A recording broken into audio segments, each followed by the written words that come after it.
ولا تخزني يوم يبعثون يوم لا ينفع مال ولا بنون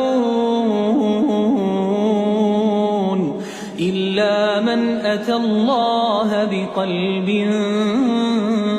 سليم وأزلفت الجنة للمتقين وبرزت الجحيم للغاوين وقيل لهم أين ما كنتم تعبدون من دون الله هل ينصرونكم أو ينتصرون فكبكبوا